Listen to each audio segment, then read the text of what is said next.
O holokai ka maile ka wahine, o William ka ea moku, ka ho'onei ke kane, no hopulawa a hanau ia, o Mary ka ea ka ho'onei moku. O Clara, kalala, ke li'i hana nui ka me kona ka wahine.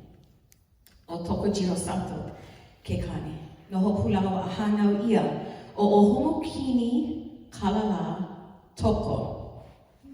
Wow. He wahine.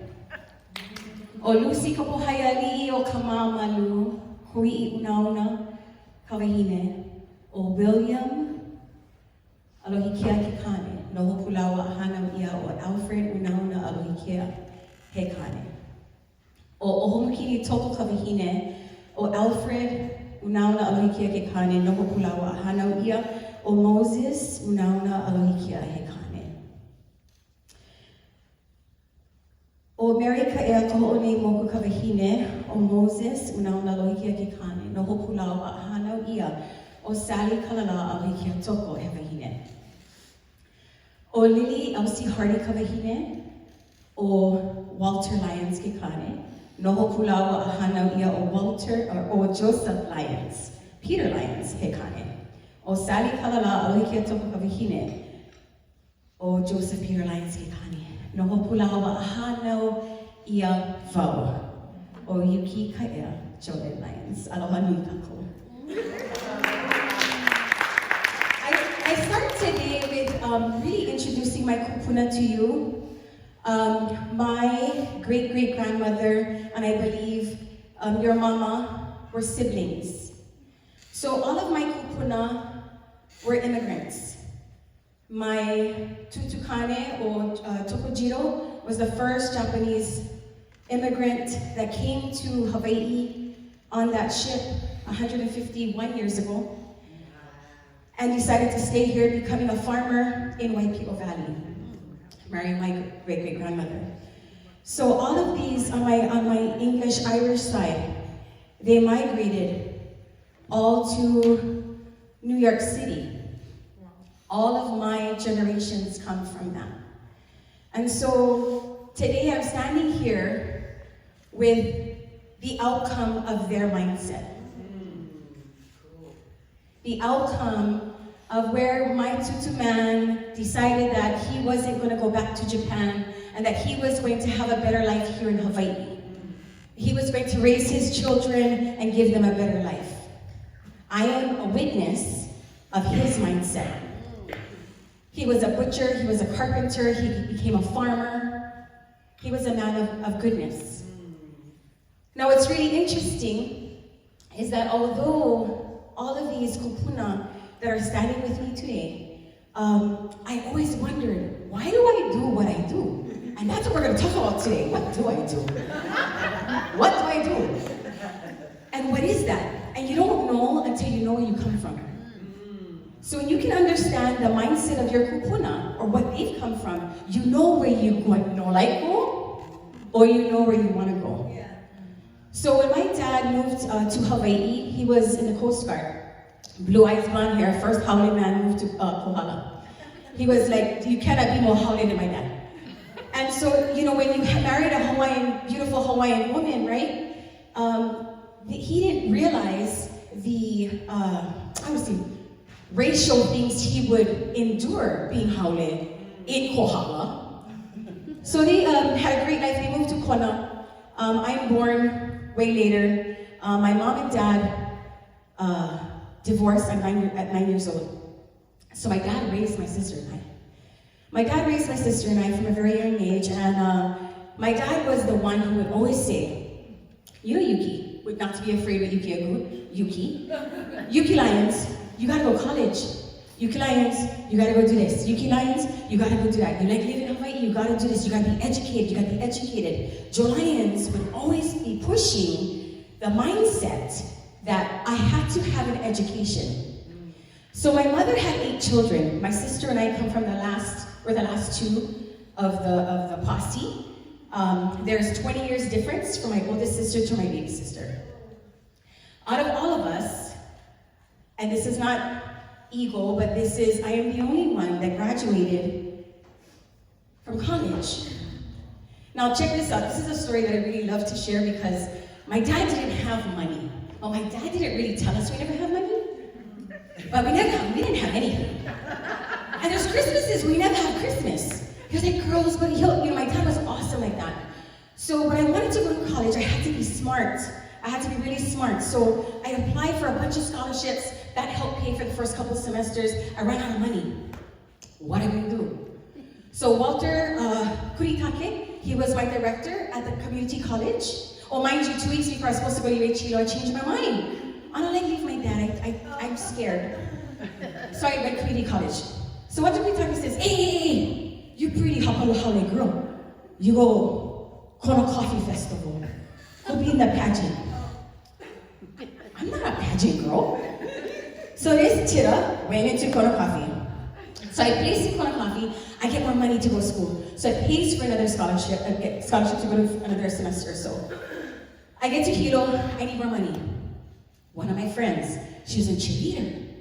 And she was like, girl, you see a cheerleader. They pay for your books, they pay for your accommodations, they pay for this, they pay for that. I was like, no way. I would try out. So I become a Vulcan cheerleader. So that I get all my stuff paid for. So I do that for a year. I'm like, okay, I'm pretty done with this. How else am I gonna pay to get to school? So then I realized, there's another, I can be an RA on campus, and that's gonna help pay for my school. So I ended up doing that and eventually graduating, but my parents didn't have money to just give me. So I had to really be smart. And I share this with you because even though we were so blessed with a good family and good upbringing, when you live in Hawaii, you guys all know, you gotta work 2 jobs. Yeah. You gotta just to survive, right? 3, yeah, 3, right. Yeah, totally. And so I always think about my tutus on that ship coming here and making the decision to stay. So I graduate, and back then, 4 Seasons was being built. So that's where the money is, right? I graduate, I get a degree. Although I've done all these years, I work all the preschool, all the immersion school, no, I'm gonna work hospitality. Because that's my calling. That's my calling. I'm gonna be the token Hawaiian. Big money at the resort. 2 weeks after I graduate, I'm in Hilo, and one of my kubos called. She says, hey, Kaea, we are gonna start a new program, and it's called Kahua Viola. And Kahua Viola is the first Hawaiian language immersion teaching certification program. I went, oh, you mean like to become a teacher? Me? And she said, yes, and guess what? It's for free. We'll pay for it. So I called Lyons, and I'm like, Lyons, this is what's going on. This is what's going on. Dad, should I come home? I want to go work, or what should I do? He's like, are you crazy? You better take that opportunity and take this class. So I graduate from Kahua Viola with my certification. They provide me with a work opportunity. So I guess I'm not going 4 Seasons. I'm going 4 Seasons. So the mindset, okay, so I want you guys to listen to me. My mindset was I went over here, I went over here, I went over here. But my destiny was stronger. That's good. That is good. So then, I'm a teacher. Kiokaha. You kind of get more kiokaha. Right. Talk about oka'aina. 1 year teaching kindergarten, Pakumala'o, kiokaha. I get a call from my friends who just opened up Kulakaya Puni in Kona. And mind you, I've spent time, I've dedicated my years to Punaleo o Kona, I did my years at Punaleo o Hilo, and I get a call, come home, we have a position for you. Now I gotta call back Lyons. Here's what's going on. And of course Dad is like, well, it's perfect opportunity for you to come home. So I move home, I dedicate my life there for many years, and I'm hapai with AJ. This is my number 2 son. I'm hapai with AJ, and I paused from teaching because I took care of my mama who had cancer, so I just stopped all my teaching to be with her. However, during this time, I'm hapay with AJ. I'm doing part-time work for Kavehi Inaba because she had her Mokulele Airlines. So I'm working with Kavehi part-time, doing donuts and selling to all Malihini for come fly with her. Right? 2 days a week, just to get out of the house. So I'm about 8 months pregnant, and I am at Kavehi's house. We're having a meeting, and she's on an important call. And she says, I need you to call Copper Radio and do my volcano report. And I'm, what?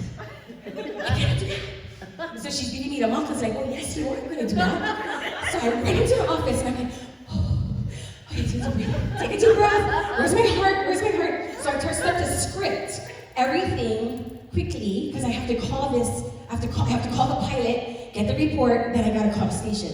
So I call the station and I do this fabulous report. Fabulous. Waters and the waterfalls, high PR cascading, all dramatic, all dramatic. So that afternoon, I'm at the office, and there's a phone call, there's a message. Oh, the general manager at Copper Radio wants Kaya to give him a call. Really?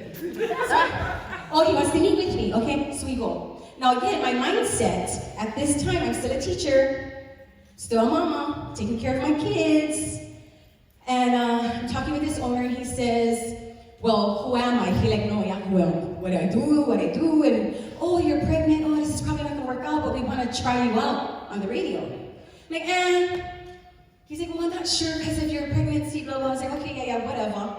Because I don't need you, right? So I leave. The next year, I get another call. My baby, Kaya, is at Punanaleo Okona, and I'm the marketing girl. I need a PSA for this, and I need a PSA for that, and I have a fundraiser for this, and I have a fundraiser for that. I get a call saying, hey, Kaya, why don't you come to the radio station and do a Hawaiian language program? I'm like, really? Like, I'm gonna talk on the radio? Yeah, come down. I do a free, documenting this, I do this for free. So I track a show on Sundays called Kialoho for a good 2 years for free, for the passion of the community in Olala, Hawaii. Yeah. Which, of course, now I'm like, okay, I'm done, pal. So I tell them, guess what, I can't do this for free, I'm done. I get kids, my baby, but I can. Wait. Well, maybe we could put you on, we could pay you. I'm like, oh, great, minimum wage, awesome. I'm gonna make $15 a week. I'm gonna get $7.50 an hour.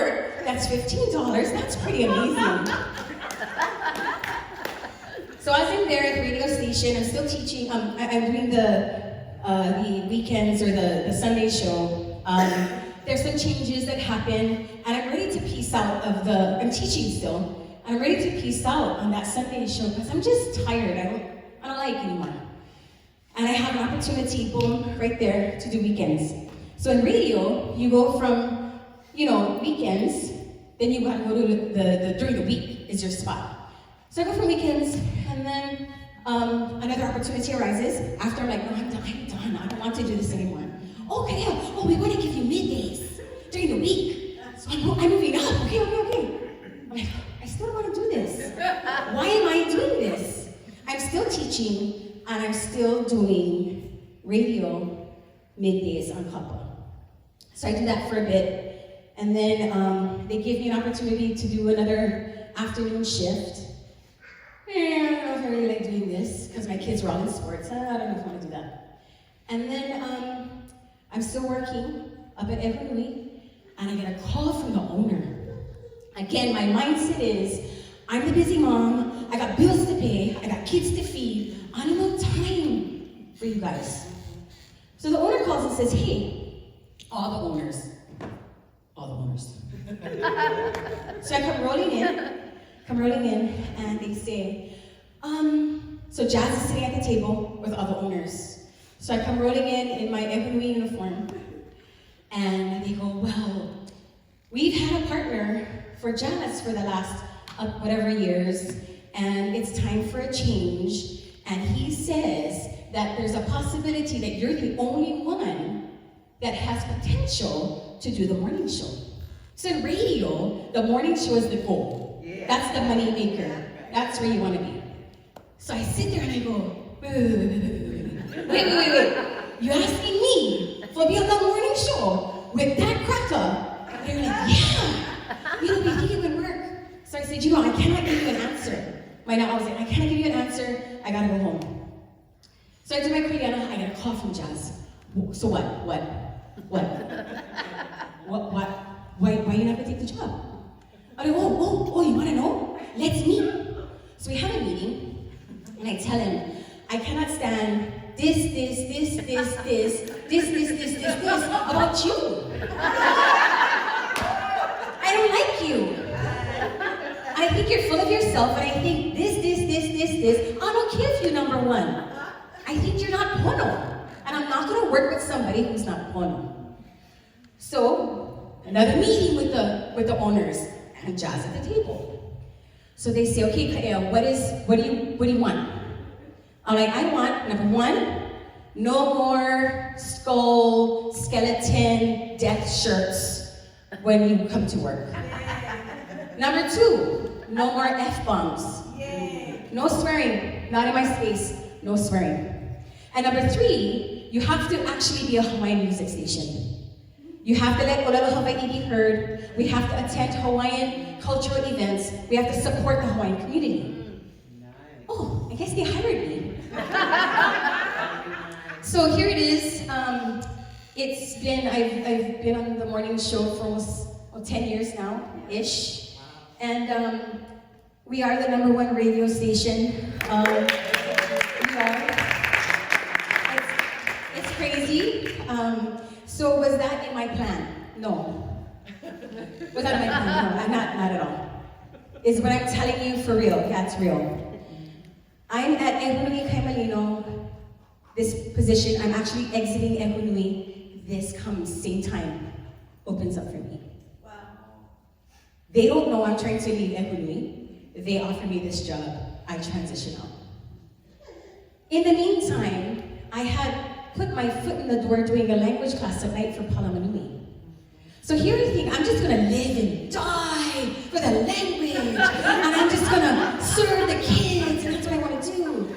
And so the biggest thing was, my mindset back then was, who's gonna take care of the kids if I leave?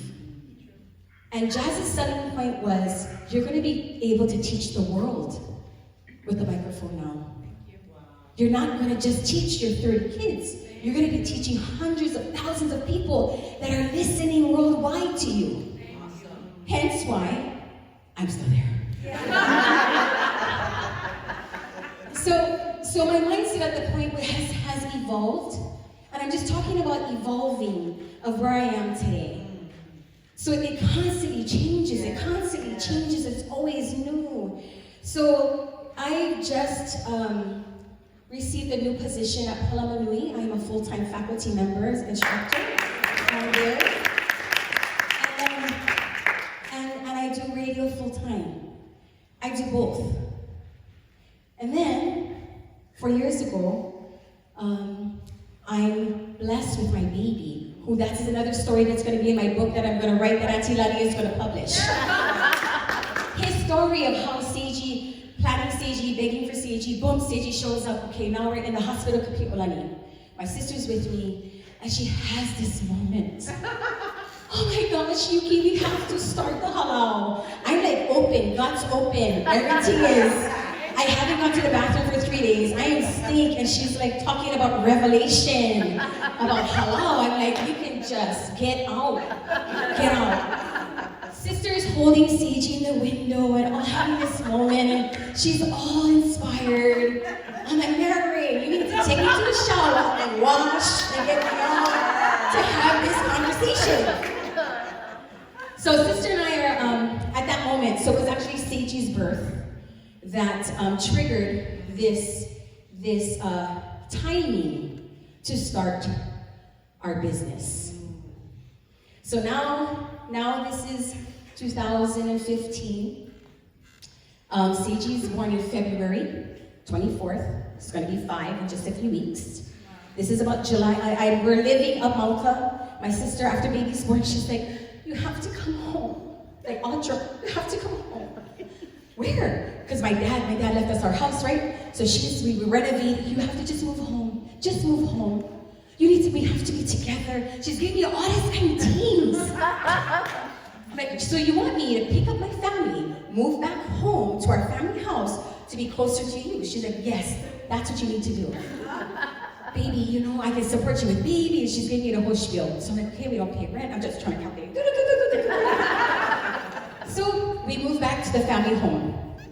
We renovated, we all are at the family home. We're there July-ish. It's an evening time. I'm sipping on a glass of wine. My sister is holding my baby, and we have this moment of, okay, we will start the halal. Let's come up with a name. Okay, yeah. So we go through this 200 beautiful names that I created that I should probably just give away because none of them came. And so we're like, okay, good. Call my Kumo. Can we have a meeting? We're ready to start. We meet her, Island Naturals, give her the name. She stops right there. This is not the name we have. She stops and she goes, And as you guys know my Kumo, yeah, she's pretty fabulous, right? And she's, okay, girls, and let me know when you have the right one. I was like, oh, did she just shut it down? She just shut it down. So we go home, we have this moment, and it comes. We're talking about our purpose and the mindset of where the vision of where we want these students that we don't know who they are yet, what we want them to experience, what we experienced, and how are we going to portray that in this name. Halo Kael Kahelelani is born.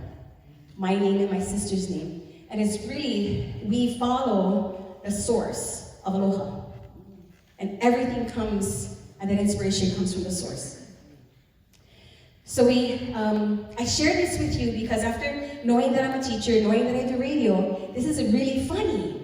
Because here it is at night, we're gonna clean out the garage, Loloa Drive, my dad's house, clean out all the garage. Okay, we can fit 5 cars, 1, 2, 3, 4, maybe 6, and ask Auntie Paulette if we can park 1 car down there. At 7 cars, at 7 people, 14 maybe, we can fit in the garage. That's the way we do. So Jazz is our social media guru, and he's gonna take care of social media. We do our thing, and we're like, okay, boom, let's do it. It's about October 2015. We clean the garage. Garage is ready. We're gonna fit 7 cars. And we put the link onto social media. Within a 24-hour period of time, we had maybe 700 likes. So we started to kind of hyperventilate, like, oh, you think people will come? Or maybe they won't come. Oh my gosh, okay, this is a lot. You know what, people like that, they're just trendy. They're trendy, they like us, that's why. We see who show up. Yeah, that's how this Lyons, right? We see who show up. They're not gonna show up. So we put the link out to register. So we realized at the moment, after registration, in a period of a few days, that we cannot teach in the garage. But you know what? They're not going to actually come to the meeting. Let's just wait if they come to the meeting. Yeah. Let's not take away the garage. Let's go to this meeting. See who really comes. So we show up at Sheraton. We get a ballroom. And my sister goes, you know what? Maybe we should just add another 50 chairs. I'm like, you know what? No need. That's plenty. 100. That's plenty people. No. I'm looking at my sister. She adds another 50. 150. She opens up the next ballroom. I'm like, Mary, you're getting really overexcited. So I say this because we anticipated to build this business or to share our hula, not really a business. We started off with the passion to teach hula, which turned into a business. Our mindset was teach in the garage, park 7 cars. We were not able to do that. We had to mahalo kiakua. We had to actually, on the outside area of the Sheraton Convention Center, we had over 400 people that came. 300 of them signed up. So when you are building a plane and flying it at the same time, you gotta figure it out fast. You gotta figure it out fast.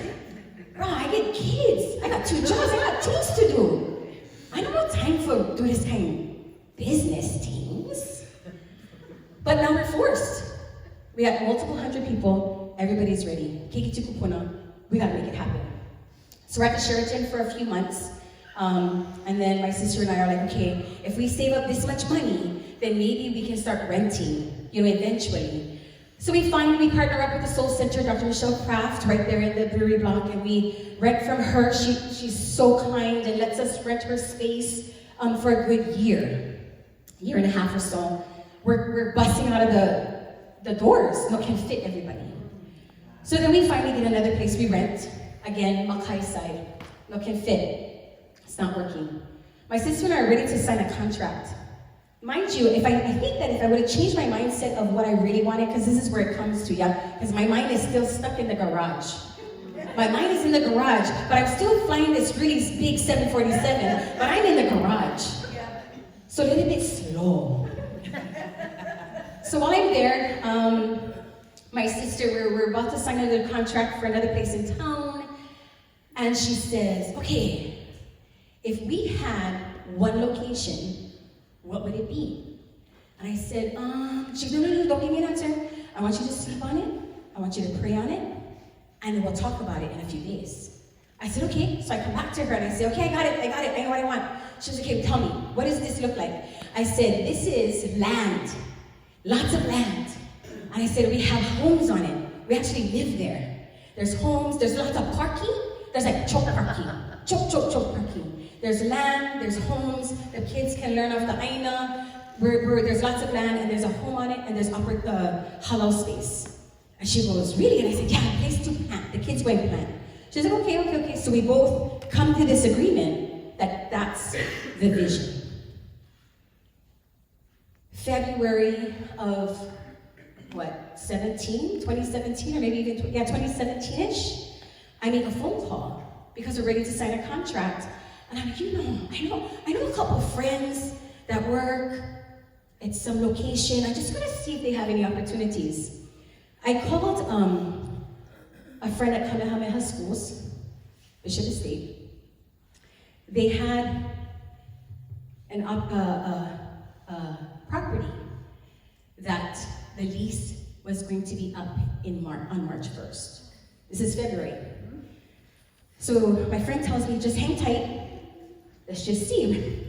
We cannot afford that kind of things. What you talking about? Mindset still in the garage, you guys. I like over here, but I'm over here. So, long story short, by March, we did a walkthrough in March. By April, we had signed our contract. By July, we had moved in. We are on a parcel of land, 6.1 acres. 3.5 of them is a fruit orchard. We have a home, a 2-story home that I live in now. We renovated our cottage. My sister lives in there. We have renovated the workshop area, which is now a halal. And the downstairs of the house is a classroom for the babies. My kupuna were immigrants. But their mindset was constantly wanting better and moving forward. And so my mindset of what I come from is that strength and understanding that there's more for you and you can do anything. Yes. I am a Kealakehe Elementary School graduate. Honolulu High School, 1991. Public school. I never go private school. I struggled through college. I'm a regular person who fights for my children. I'm trying to get my son to graduate in 4 months. I have the life struggles. But the mindset of where I'm standing today is not where I was 5 years ago, 10 years ago, 15 years ago. So today, to end my time, I'm I'm sitting here in the last 24 hours, and I am the old school Joe Lyons. You gotta go do this, you gotta stay this, you gotta dedicate your life, you gotta work, and then you get retirement and your social security. Right? And then you realize, oh no, now I'm homeless and I live in poverty because I'm living off what I don't have. In the last 24 hours before coming here with all of you today, my heart and my mind left the garage. So, I am standing here today, very honored to know that I'm in a room of very special people, and that the spark that I needed to move forward in a new direction in 2020, all of you, gave me that faith to get out of the garage. So, on behalf of my component,